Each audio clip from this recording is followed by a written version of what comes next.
When I was laid off, I used to hate it when people would tell me, this is a blessing in disguise. I literally would look at them and be like, are you high? Like, I just lost my job. You are destined to find something better, I promise. And something greater and more amazing is coming for you. Be a little patient and believe that. Hey there, besties. Welcome to our cozy corner of the podcasting world. Thank you for pressing play and spending some time with me here on Share a Latte. I'm Sukree, your virtual coffee bestie, podcast orchestrator, master storyteller, and your caffeinated host. Picture us in a cozy cafe with the rich scent of freshly brewed coffee as we embark on a journey filled with inspiration.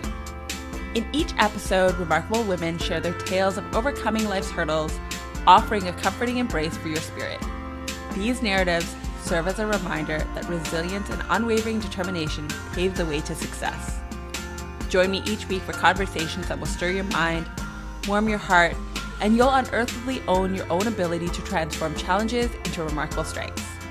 The Share a Latte podcast sprinkles hope, courage, and the belief that you can not only handle life, but thrive throughout your day. All right, besties, let's embrace those tales of triumphs and get ready for another episode of Share a Latte. Hey there, latte and podcast lovers. Thanks for pressing play and joining me as we sip virtual lattes while exploring the inspiring stories of women who've overcome life's challenges. I'm your host, Sukree, and every Thursday I'm serving up not just coffee, but a generous pour of life's wisdoms as I share my life's journey, hoping they resonate with yours. I am sure that everybody is seeing all these layoffs that are happening with these big major tech companies. Google, Cloudflare, Amazon, all these big tech companies are doing massive layoffs. And honestly, it's not just in the tech sector. I recently heard on TikTok too that it takes the average person 5 months to get a new job in this economy. 5 months. That's insane. First, if you were recently laid off or fired from your job, first know that you're not alone. And all the feelings that you're feeling right now, being upset, ashamed, pissed off, all of those emotions, they're all extremely valid in this moment of your life right now. You're also not behind the 8 ball. You're exactly where you need to be. And I recognize that none of these things that I'm saying matter because you're probably thinking, Min, you don't know me. And you're right. I don't know you. But what you don't know about me is that I have been fired and laid off, and not just once in my professional career, but several times. I'm not the poster child for trying to keep a job. I've never been good at it. But I can share some wisdom as to how to get over this hurdle. Now, I could do a completely separate episode as to what led to both of these scenarios, but let's be real, I'm not going to. But for today's pour of wisdom, I want to share how I moved on when I was fired or laid off from my jobs. The best advice I can give you is don't sign anything. And everything is negotiable. Wait, that's not right. And everything is negotiable. Similar to your job offer, your exit agreement is negotiable. The first offer isn't necessarily what they can essentially afford. They can let you go. They want to let you go for the cheapest price possible. Usually when they let you go, they'll go over the first initial package with you.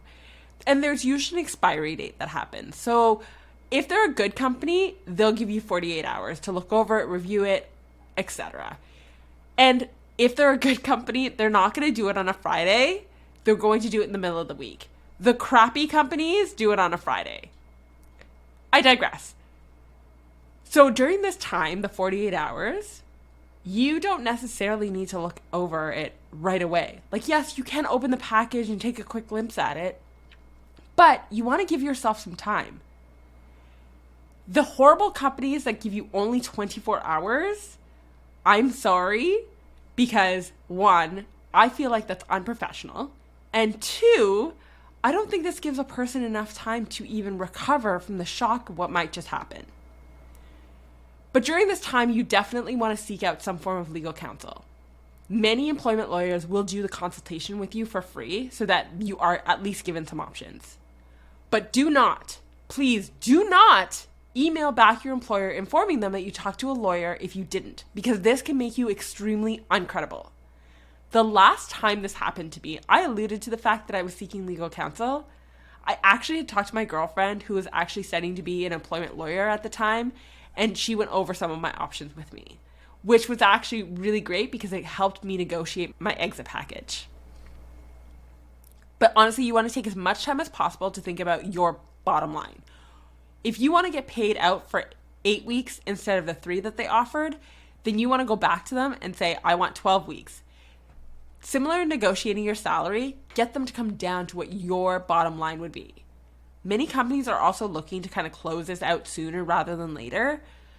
But once you've submitted what your offer is, they also have to contact the higher powers that be, so your manager, the CFO, the CEO, etc. Give them time to get back to you. Most companies will usually get back to you within 48 hours or let you know that they're currently, quote unquote, working on it. There might be a little back and forth, but from my experience, many companies, because they want to close this out sooner, their second offer will be written in an email to you saying this is our last and final offer. And in which case, then you can decide if you want to take further action or say, no, I'm sorry, or just sign because you're exhausted by the process.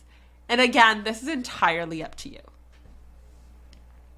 But while you're going through these final negotiations, you need to really start taking care of yourself. Updating your resume and starting that job hunt, all of that can wait. Take long bubble baths. Journal. Get outside and enjoy the beautiful nature. Go to the gym. Try a new recipe. Try a new recipe and make yourself a really bougie dinner. All the acts of self-care and self-love you can do to yourself right now, all the acts of self-care and self-love that you can do for yourself right now is needed. Honestly, if you look at your calendar and think, wow, it's so bare now because you don't have a job, fill it up with your self-care activities. Put in a time when you're going to go to Indigo or Barnes and Nobles to just walk around and check out the new books. Try out a new coffee place that you haven't been to in your city. Even put your bubble baths in there. Your calendar doesn't need to look bare if you're taking care of yourself. Remember that you're allowed to mourn. This is part of the process. Similar to breaking up with somebody, losing a job requires mourning. Mourn the person that you were in that role, the work bestie that you won't be seeing every day. Even mourn the toxic manager who never really cared about your opinions. Mourn it all. It's part of the recovery process, taking care of yourself and mourning what you lost. Hopefully, when you know your exit package, I would then start budgeting.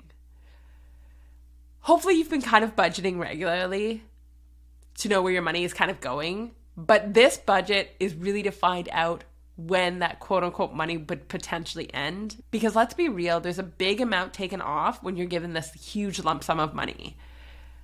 You want to make sure that you're spending it wisely and allocating it to things that are necessary. Now, this can do one of two things. This can either potentially cause a panic attack or an anxiety attack, etc., or it could give you space to breathe, allowing you to see where you stand financially. But again, take care of yourself. Do a lot of self-care. You don't need to spend money to do self-care and love yourself. Do the self-care because corporate burnout is real. You may not have it and you may not feel it, but you do deserve to show yourself as much love as possible during this time. You also want to bring the energy. You also don't want to be bringing this energy into your next position. Similarly to breaking up, you want to allow your body, your mind, your soul to recover, because honestly, bringing that into your next relationship, all that baggage, is just going to make it so much worse. Also, I want you to use this time to decide what you want. When I was laid off, I used to hate it when people would tell me, this is a blessing in disguise. I literally would look at them and be like, are you high? Like, I just lost my job. I know that this isn't something you want to hear. So I'm not going to tell you this, but I will say that there might be a day that comes around where you will look at yourself and think, wow, I was laid off, but look at where I am. And this is so much better. You are destined to find something better, I promise. And something greater and more amazing is coming for you. Be a little patient and believe that. You can also use this time to do the things that you know you haven't gotten to or haven't done. You might decide you want to start a podcast that you've been thinking about and you just haven't had time to execute. You might decide that you hate sales and you don't want to do it anymore, but you loved doing the customer success stuff. This could mean that now you've decided what you want to do in your next role or how you want to take your career. Mel Robbins has this exercise she constantly shares. She says, take a piece of paper, draw a line down the middle. On one side, write the last time you were truly happy and what you were doing. And on the other side, write where you are now. And then look at the two sides and compare and then adjust accordingly. So, bestie, don't you want your next role or your next job to incorporate a little bit of happiness? So if you're doing Mel Robbins' exercise and you're deciding what you loved out of your last role, don't you want to be able to bring that into your next role? Like, how exciting does that sound? We spend so much of our lives at the office, more time than we spend with our significant others, our family. Choosing your next role that you love, at least a small fraction of that, is going to bring a lot more joy into your life. I could go on about how to search for your dream job and write down those non-negotiables about your next role, but this episode isn't about that. This episode was to let you know that your feelings are valid, remind you that you're allowed to have all the emotions around this event in your life, and that you're still an amazing, perfect, beautiful human, and your job does not define you. And you're so much more than your 9 to 5. As we wrap up our time together, let's remember that navigating a job loss is a tough journey filled with a roller coaster of emotions. It's essential to treat ourselves to the same warmth and care we give to a steaming cup of our favorite brew. Remember, negotiating is like finding the perfect blend. Don't settle for the first offer that they give you. Let it sit and simmer inside your body and how you feel and bring the best flavor so that you are happy. Take this downtime to savor the self-care and self-love. Reflect on your desires like the perfect espresso shot aimed for a role that truly sparks joy in your daily life. This isn't about a farewell. It's an invitation to embrace the change and sprinkle optimism on your new path and brew a future that aligns with your happiness. Besties, here's to the next adventure. May it be as rich and satisfying as your favorite cup.